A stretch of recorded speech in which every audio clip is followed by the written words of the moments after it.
So our next panel is actually going to be about what brands can learn from publishers. And we have 5 panelists who will be joining us on stage. I'd like to call them in no particular order. We have Dina from McGraw-Hill Education, Roger from Closet, Walter from Singapore Life, and Miguel from MediaCorp. And Cindy from the Asian Television Awards will be moderating this panel. Ladies and gentlemen who are still outside, it would be nice if you could come into the ballroom.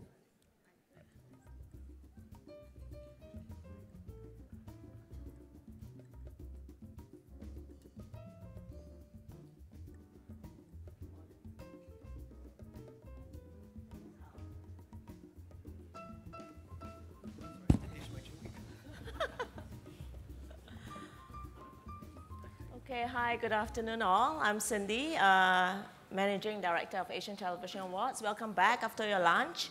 I hope you're not falling asleep. I can't see very clearly. We have a great panel here. We're talking about brands. We're talking about publishing, you know. And I think we have Miguel from MediaCorp. And then we have Roger from Closet. We have a brand here, Singapore Life, Walter. And a brand that I grew up with, McGraw. It's a publisher. Okay, so without further ado, maybe I can just share a little bit about Asian Television Awards. Uniquely, we are a brand, and we are also a publisher.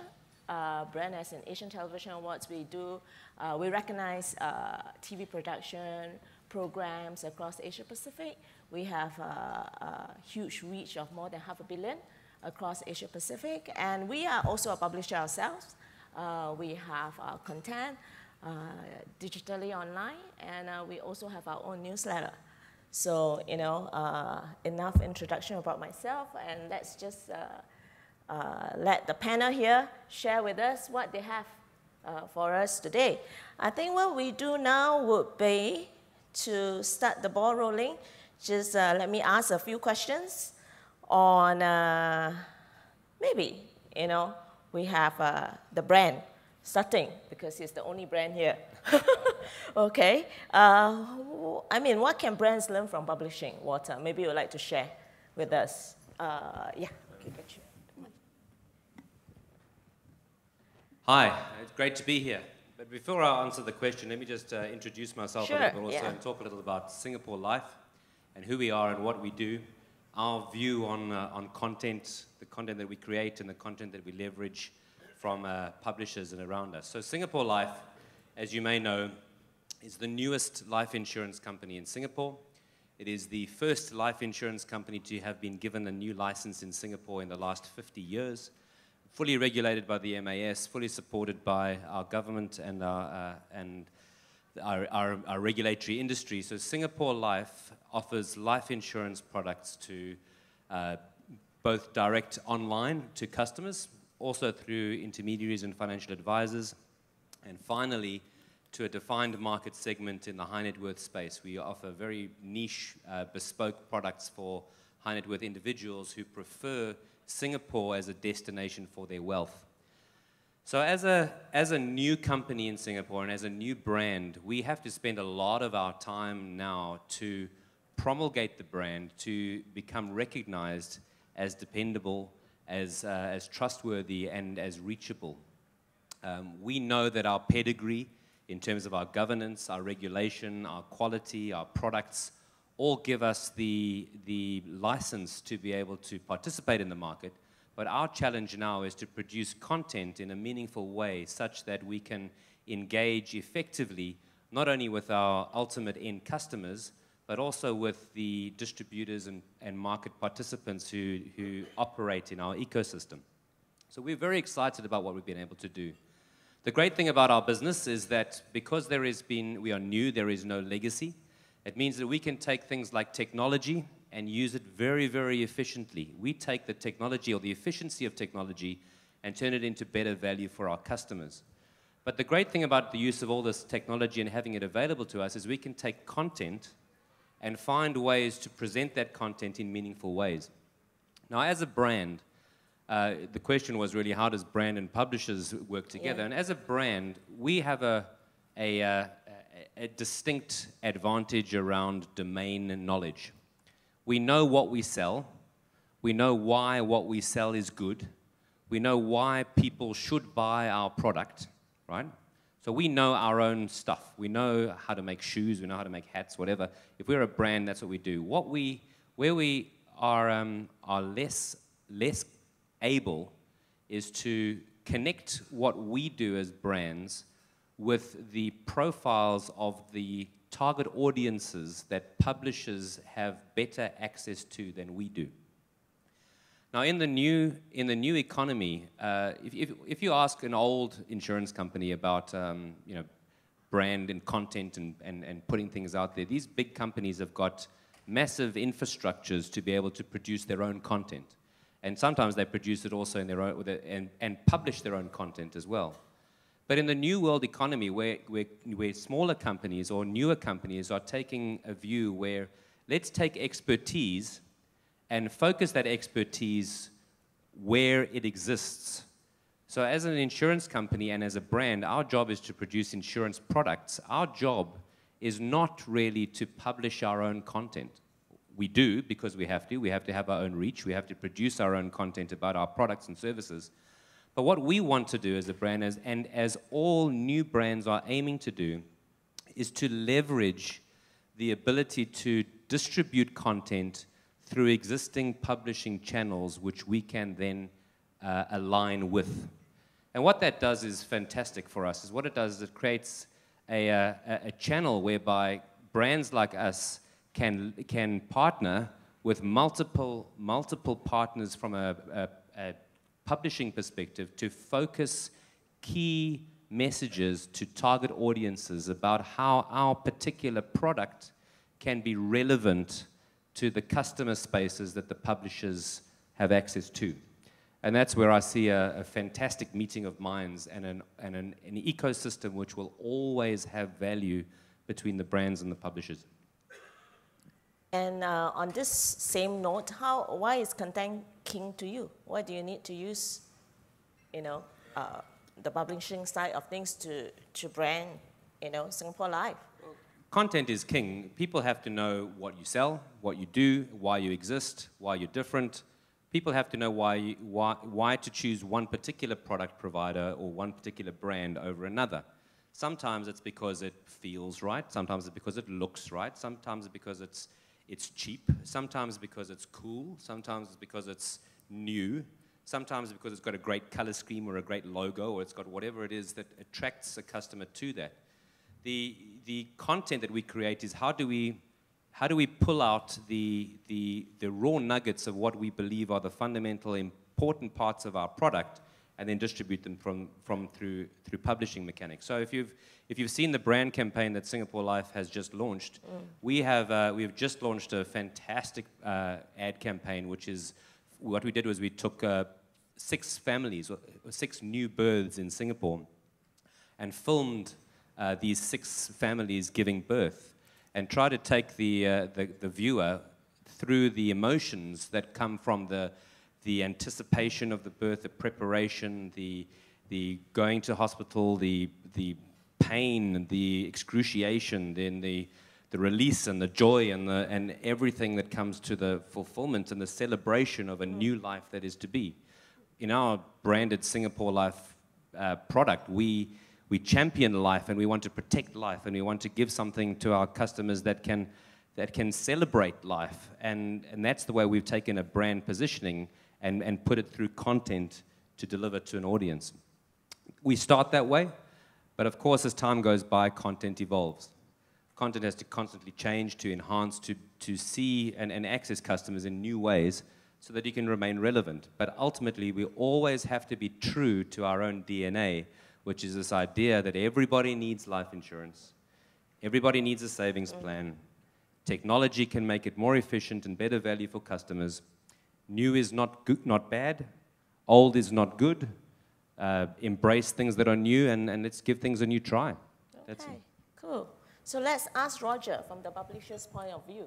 What can you learn from brands? Well, quick introduction. I'm Roger Yuan. I'm the founder, CEO of Closet.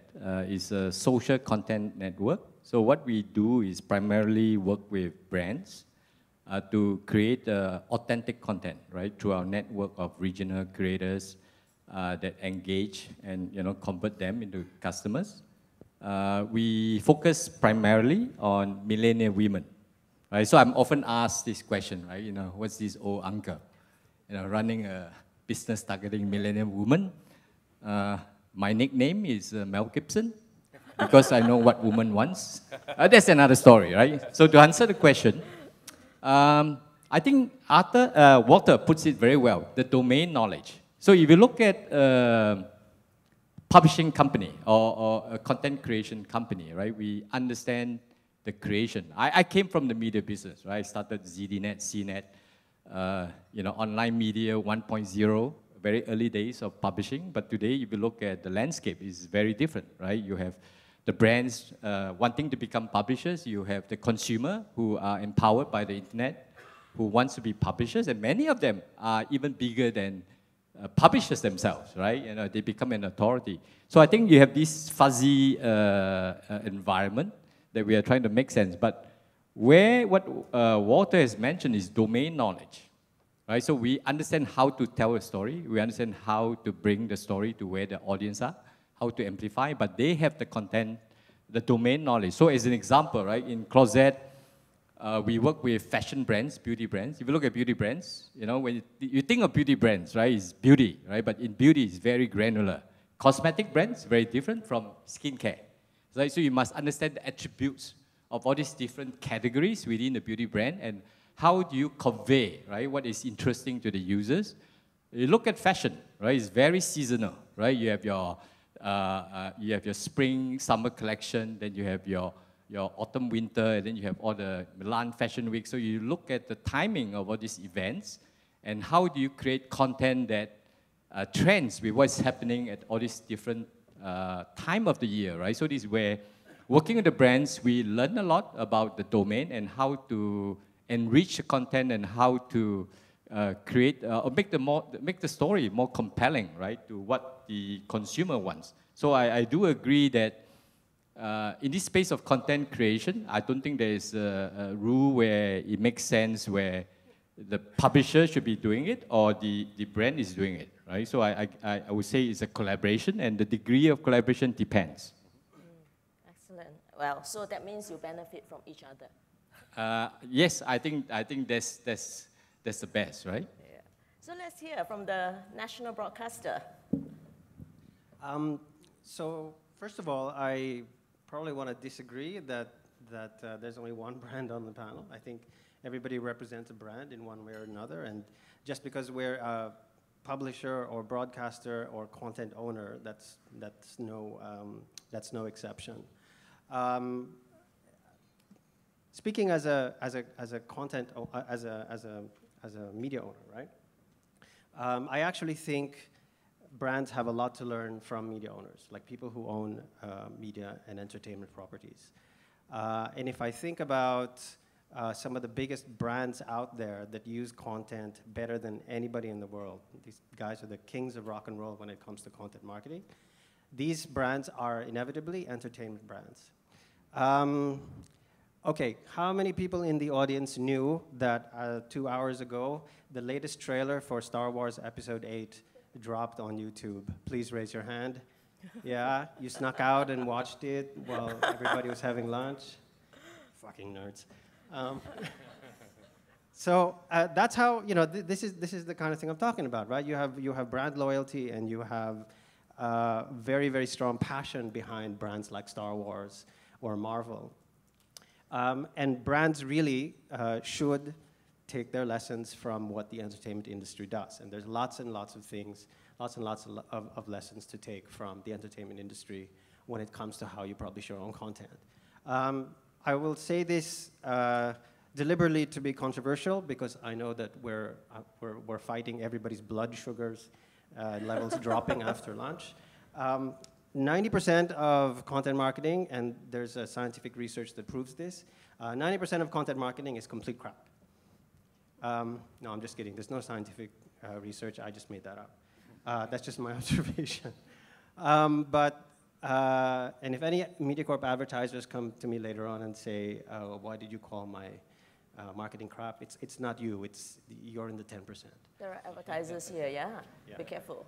So, no, the reason I say that is because there are fundamental ways in which brands need to be able to tell stories. And storytelling, brand storytelling, is no different from any other kind of storytelling. And storytelling, there are rules. There are ways of approaching storytelling that go back literally thousands of years. There is what Joseph Campbell calls the hero's journey. You have things like character archetypes. These are things that the entertainment industry has learned very, very well. It is no coincidence that most movies follow a 3-act story structure, right? It's because this has proven to work, and the way our brains are wired, this is the way we follow stories. And brands should, again, be able to take those lessons and apply the same when they are creating content in such a way that the viewer or the audience is deeply, deeply involved in the story and follows the story and sees it all the way through to the end.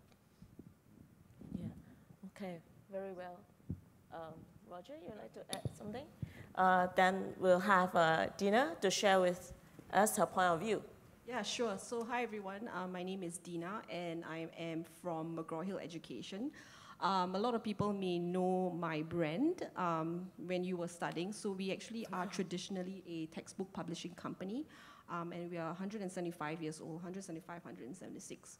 And as the business evolved, and as technology evolves, we've become a company that has actually transited from a traditional textbook company to a company that now builds digital platforms for people to use their products in schools. So our target audience is actually very B2B, very niche, because the people that we're targeting are actually lecturers, professors, people who have domain knowledge of what they're teaching. And because of that, all our content that we do is very specific and very niche. And we want to tell a story that it's not fake or rubbish as well, because these are professors that we're talking about. They know what they're looking for. They have a lot of research done on their own areas. And so when we produce our content, we're very careful about it. And I guess in the financial industry as well, it's real numbers that we're talking about. It's content that's very specific to someone who really wants to see what is the game changer. So to that point, I guess, I think as a brand, I'm also on the line where it's not really blurred. I am a brand, I am a publisher, but yet I still rely on people out there to spread my message as well. But I guess the advantage is that, as what Walter and Roger was saying, I guess we are the subject matter expert, right? Whether you're a startup or for a company like myself who's 175 years old, we do have our story to tell because we are the subject matter experts on what we want to see. So I guess own that part and know what kind of story you want to tell because you are the expert of your content. So use that and leverage to the most of what you do when you plan for your content. But I guess, as my company evolved as well, and I guess, we're still in a position where we're trying to figure out what our brand is. And now as we're moving on to tell people a story that we're not traditionally a textbook company anymore, we realize that we actually have to take advantage of publishers outside as well. As much as we are publishers, we do actually have to take advantage of what's outside as well. So there's amplification, there are PR agencies that we work with to make sure that our story sells, because at the end of the day, it's really how the content spreads and how we want to reach our customers as well. So that's another part of how I see it as well. So for me, I think I'm lucky. As a company, we're lucky because we have specific content that people read. And we are also now in a place where we can actually explore what publishers can offer us. So I guess it's both. So I guess, to really reiterate the point, I guess see where your brand is. I guess there's no right or wrong whether it's a brand or if you need to leverage on publishers. I think it's really what you want to see for your brand now and for the future as well. Yeah. So does it bother you now that the brands are increasingly becoming publishers themselves? Well, for me, I'm not really bothered about it because I'm a brand as well. And as I was saying, I'm also a publisher. So it's 50-50 for me. I'm not really bothered that brands are becoming publishers. To the effect, as I think someone was mentioning earlier as well, I think it was Kavari from Diageo, I'm not sure if she's in the room right now, but she was mentioning that, you know, nobody really goes to like a social media page to like a brand, right? I mean, truth be told, if, for example, I'm a textbook company, which student will like our page? No student will like our page, right? At the end of the day, you want to go back home, and the last thing you want to see is another textbook, right? So, you know, as a brand, I guess the challenge is then what is the content that will really make the students interested in, right? So it will be content like how to study smarter, or how to, don't really endorse me on this, but how to cheat in exams, or how to, you know, really, you know, study as quick as possible, how to do last minute study, things like that. So I guess it's not threatening for me. It's really thinking of how I can rework my content to make people more interested in it. So I don't think there's anything wrong with brands being publishers. I guess it's a market where everybody is trying to be the best that they can be. And I think it's a partnership of both. You really need each other to make sure that your brand stays. You benefit from each other. Exactly, yeah. Anything to add, Miguel?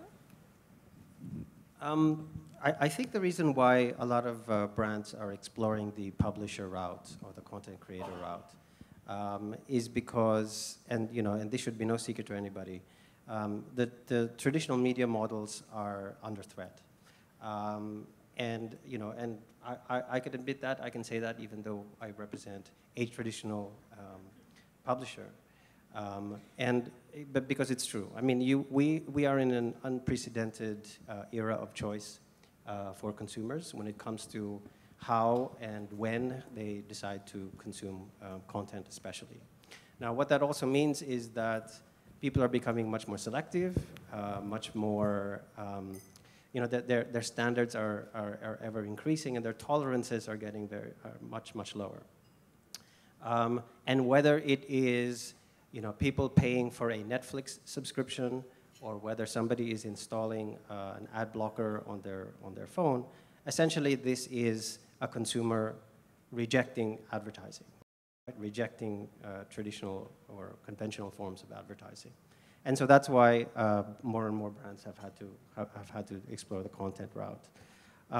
It's a very, very tricky business, and it's not something, again, that a lot of brands are comfortable doing. And not in a lot of ways, not something that brands have a lot of confidence in doing.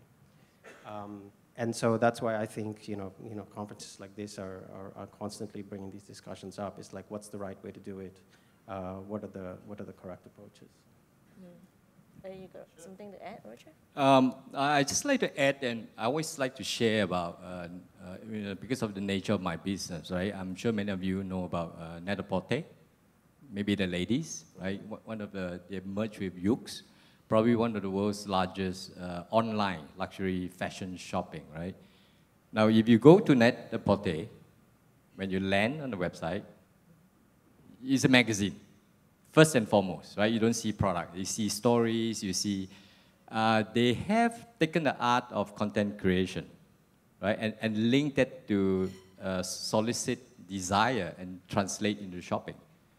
You know, many in the industry was surprised when they actually launched a Porter magazine, right? An e-commerce website launching, starting the digital content business, understandable, by actually launching a magazine, but they've made the magazine shoppable. If you look at that, am I worried that a brand like Net-a-Porter is becoming a publisher? The answer is no, right? Because they were the forerunner in pushing this concept of social commerce, right? Where, you know, through social activities, it converts into transactions. And I see in the market, right, a lot of the smaller players, even in the region, they have embarked on the journey, but not everyone has the resources that Net-a-Porter has, right? So I think in a way, they have created awareness that content is key, content is king or queen, probably in the case of my industry. And I think that has generated a lot of opportunities, right, for for publishers, for media companies like us to work with the brands. And also oftentimes, I always share that, right? I think it's important to have branded content, but at the same time, you need to have different voices, right, to tell your story. So I think this is where I would say a hybrid, right, of very strong branded content, but also coming from the consumers, authentic content that complements very well with your content marketing strategy. Walter, you got something to add? I think, Miguel, what you highlighted about storytelling is so fundamentally important. We're all vying for everybody's attention, and there are so many stories out there. And it is becoming a thing about who tells the best story. You look at it not just in terms of brands, but in terms of media. In my industry, the only way you can get acknowledgement through the financial press these days is to talk about fintech. Because if you don't use the word fintech in your articles, then no one's going to publish it. Because insurance is a boring topic, but fintech insurance, exactly. You have to push your hot buttons, but it's around storytelling. And there are some great stories there, and some of those stories are stories for the sake of storytelling, and some of them have some real truth and nuggets behind them.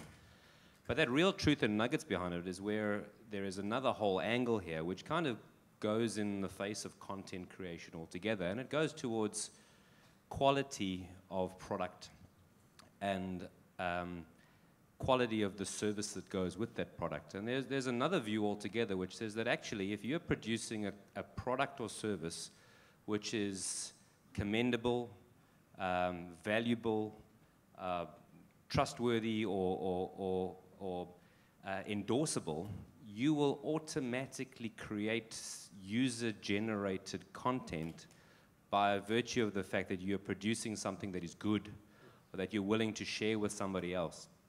And sometimes we, as brands, forget that what we do or what we should be doing is making good stuff and putting it out there rather than finding new ways to produce content to sell the stuff that we've got. So this idea of producing great stuff is one of the foundations that we've laid our principles on as a brand. How do we generate product and service which we would be proud of? We would sell it to our moms and then use that pride to generate content around that and a story around that. Another thing that I want to add also, and this is especially relevant, I think, for people who represent brands that are in industries that are heavily commodified. And what I mean by commodified is when you have essentially a brand category where the actual difference of product from one brand to another isn't really all that obvious. A company I used to work for is Singtel. Now, telco is an example of an industry that's heavily commodified, right? In the sense that the minimal requirement for your telco, for your mobile provider, is that it works. And you only, you never ever sit down and think about your telco, right? The only time you do that is when the damn thing doesn't work. And so in cases like that, there's two differentiators, and one of them you touched on, which is the service, right? So service is a huge differentiator. But the other is also your brand and the brand story. And at the end of the day, as much as people like to think that they are rational beings and that every purchase decision they make is made rationally, the truth is that there are many irrational factors that go into a decision as to what brand you're loyal to. And brand loyalty inevitably isn't really, if we're honest, human beings, isn't really about product. It's actually about the brand's values, and the brand's values are conveyed by the stories the brand tells.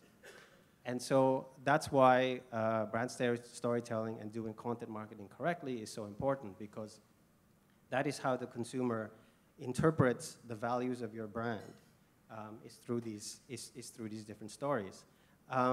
There is a reason why the CEO of Starbucks takes very, very vocal political stances on LGBT rights, on immigration, etc. Is because he knows at the end of the day, there's a coffee shop around every corner, and actually, the difference between the taste of the coffee ain't that big. And so there are going to be people who are saying, well, I'm going to go with the brand that believes in LGBT rights, because that's what that actually means something to me. So that, you know, and again, this all comes back to values and how these values are conveyed through the stories the brand tells. Okay. And I guess to put it on a practical sense of view, and because I'm a marketing person, firstly, I think the advice I can give is probably test and learn, because that's the most basic thing that anyone can do, right? So whether you're running a small campaign or a big campaign, always try to test and learn to see what people are listening out there. True, maybe sometimes your results may not be accurate, and then there are like vanity results out there, but at least it gives you a certain you know, knowledge of what people are listening to, whether it's brand content, whether it's very specific to a product, or whether it's specific to an audience. Always try to be agile about it. I know a lot of you know, people tend to take it very hard. They say, oh, I'm gonna do this content strategy, and for Q1, I'm gonna put this point, and I'm going to run this brand story. I'm going to do like 10 videos. I'm going to do like another like 100 posts daily, and you know, so on and so forth.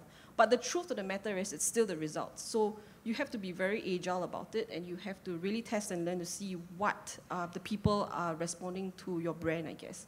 And it's not the same for everything. So even though it's like, you know, a financial industry, or whether it's fashion or media, people react to the brands very differently, right? So always try to go back to the drawing board and see how that relates to your results as well. I guess that's my advice I can give. Yeah. Okay. So one more question for all the panelists. I think we've actually heard a lot 360, VR, you know, AR, and things like that. It looks like it's an upcoming trend. So, you know, maybe I'd like to hear from the panelists here. What's your take on this? Oh boy. It's not about format. Format does not matter. And I know, again, it's very, very attractive, and it's very, very exciting to experiment and to try something completely new, whether it's AR, VR, 4K, or whatever, right? I mean, there are certain things that will make some difference, but I think more importantly, much more important than those things, is that you have to get your brand story right. And it has to start and begin with end with that. You know, the brief should not be, you know, make a VR movie, right? That's already kind of putting the cart before the horse. The brief should be, how can we convey the values of our brand through whatever format is necessary, and if there is an audience for VR, let's have a version of that that's VR. I think that's the actual correct approach. Well, but it seems that these formats are the ones that will potentially, you know, attract and engage your consumers. Well, attract and engage is one thing, but so as marketers, we are, maybe this has to do with my short attention span, but as marketers, I find that we are attracted to the bright, shiny new thing. Right? And especially, I hear this a lot with big incumbent corporate companies that will always try to use the language that Silicon Valley uses, right? So everybody says, oh, we need to fail fast, right? How many times have you guys said that, right? Now, the problem with fail fast is this. Very often, brands give up too soon. Right? You give up on something, you know, there is one little hitch, and immediately that whole project is considered a failure, and then it kind of moves on. That's the difficulty with content marketing, especially when you look at it in terms of quarter-to-quarter results. It's very, very hard to derive short-term return on investment on something as long-term as brand equity and brand storytelling.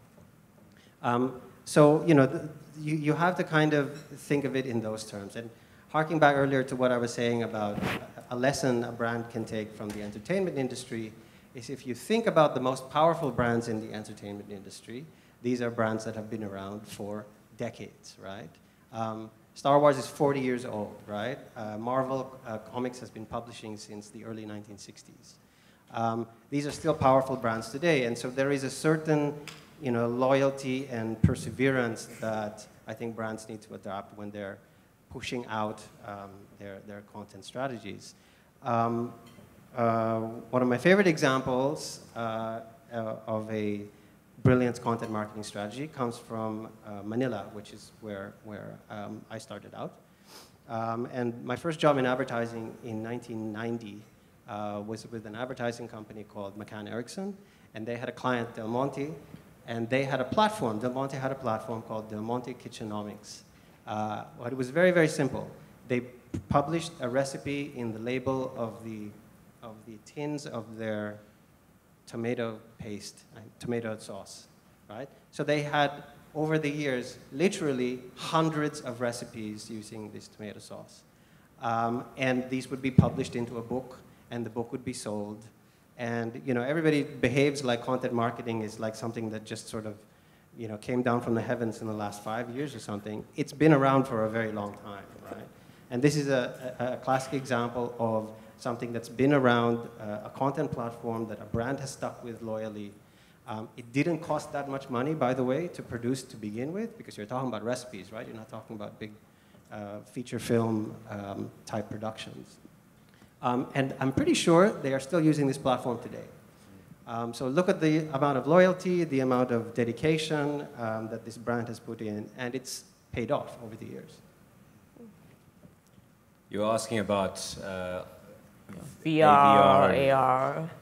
As a company that's founded on a technology-based platform, there is always the glitter of some of these technologies, and some of it you can see would be pretty useful. And in our industry, insurance, you can now take a selfie of yourself and use an app, and it'll kind of test your age and your suitability for insurance just by looking at some augmented reality. And so there's some cool application for some of that. There's also some overkill. So the idea of VR, you walking around with a headset on, I think that there's very limited use for that in our industry, or in many industries, because just simply from the vanity point of it, when you put one of those things on your head, you just look ridiculous. So the application of getting people to do that, other than in their own homes, would be pretty limited, I think. I've seen those people in restaurants. I've seen a guy actually receiving one of those VR things for his birthday, and he was like, oh. Anyway, story aside. VR.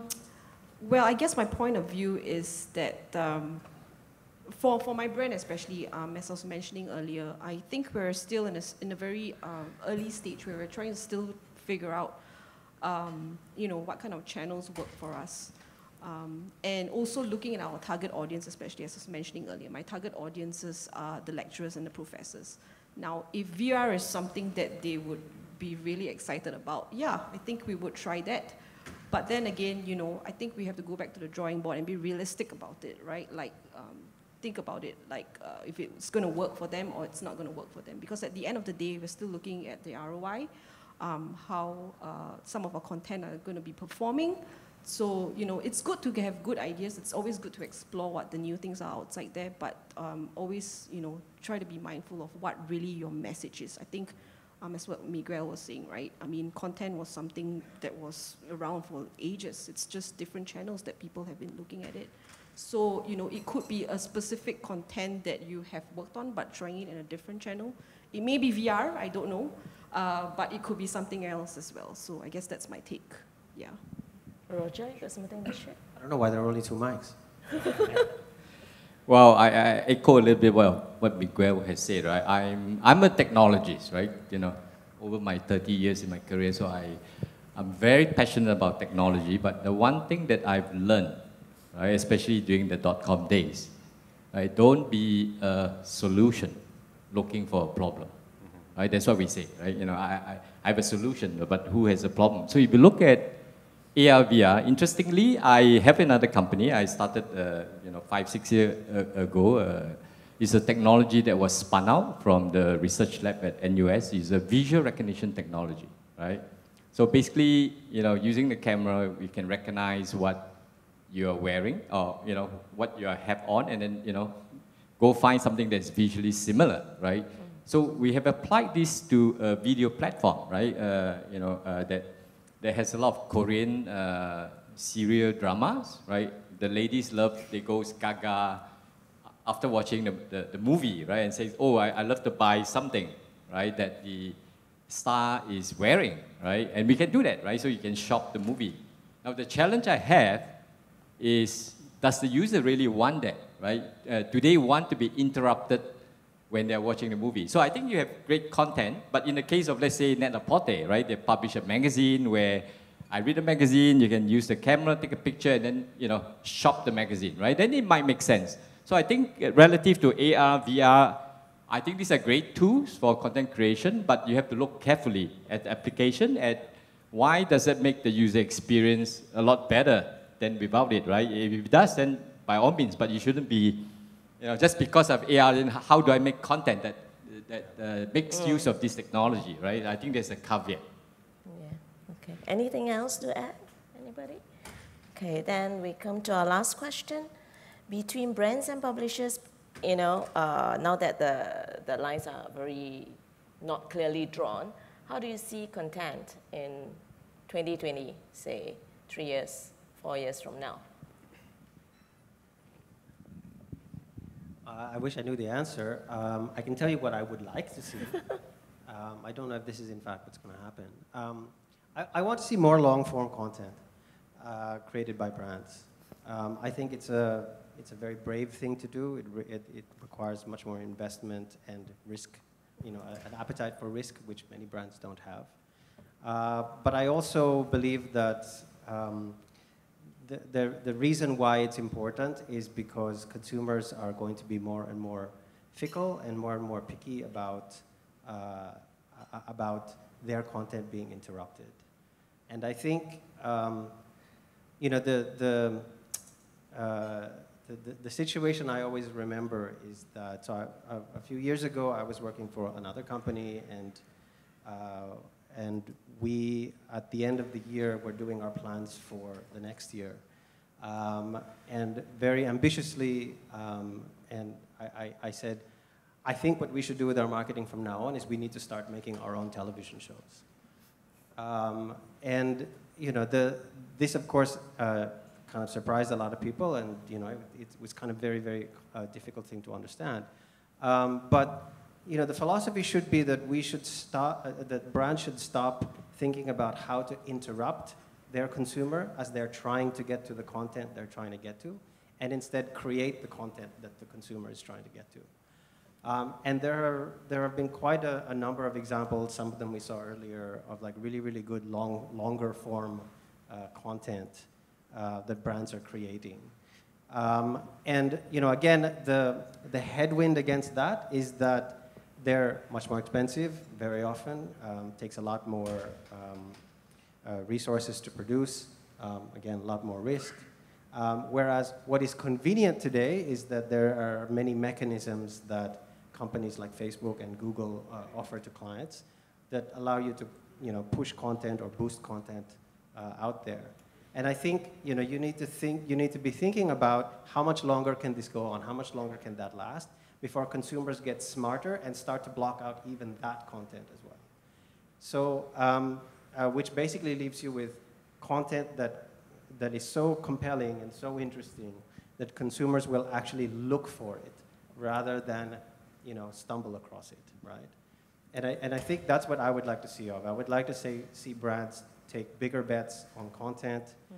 I would love to see, and please come to talk to MediaCorp about it if you're a brand that's thinking about this. If you are a brand that's thinking of making a TV show, this I think is really the way of the future. Yeah. Your marketing? You're doing some marketing? Well, my take is this, right? If you look at, what, 2020, right? Yeah. 2020. 3, 4 years from I'm now. going to bet my last dollar that there's going to be a new platform out there, right? So I think the challenge that brands, right, companies, publishers, any content creators today has is the ever-changing format that you can tell your story, right? You think back 5 years ago, right? You know, Instagram, right? You look at now you have Periscope, you have all the different type of format that you can create content. So the challenge is really keeping an eye on what's happening in the market, and, you know, are they the right format? What works for you today may not work in 3 years, 2 years, 1 year down the road, right? So I would argue that it's very important for brands to understand the media consumption behavior of your audience, right? Because if you look at what's driving media consumption today is millennial, right? And the habits are ever changing, right, as they grow, right? So I think this is very important for brands out there to understand the changing behavior, the media consumption behavior. Where are they consuming their content? And how do you, in the best way, bring the content to where they are, right, in the right format that makes sense for your brand, right? I think that's the key, right? It's very dynamic. I don't think there's one formula that works for all. So just be nimble in your content marketing strategy. Yeah. I like what Miguel said about the long-form content. We've taken a bet on that as well. We think it's important to provide things that people see as useful or engaging or entertaining, but at the same time relevant to their own personal circumstances and how they can fit it into their own lives. So I think that's very much the direction of where it's going to go. I do see that manufacturers and content producers, there will be, because of the plethora of different platforms that exist, brands will have to engage much, much more diversely in reaching a customer segment. I think customers now are very used to getting media in their own way. They polarize very quickly from one to another and jump, but then and to try and get access to the broader range of customers, you need to have access to a broad range of publishing platforms. So I think that's just going to get broader and broader as time goes by. Yep, 2020, I feel like I'm writing a storyboard for future Fry. Greetings. I guess, yes, I would agree with my panelists as well, my fellow panelists. Long-form content is here to stay. I guess, as things evolve, as what Roger said, right, in 2020, there is definitely going to be a new platform. I don't know, maybe something on your watch or your body, your skin. But whatever it is, the true fact of content is still, what your brand story is, and what is the content that you want to reach out to your customer as well, and making sure that it is there when your customers are looking for them. So I guess, to put it simply, a lot of things are still kind of based on what we're doing today. No matter what platform it is, so whether it's VR or AR or whatever it is, I think the basis is to actually understand what is content all about, right? So it's the basis of the content and how you're going to reach out to the customer and how that customer is going to reach out to you. I guess that will stay true to itself, yeah. Excellent sharing session. Do we have any more things to add that you would like to share? Yeah, I know, thumbs up. Okay, thank you very much. I think it's a very interesting sharing session from our panelists. Let's give them a round of applause.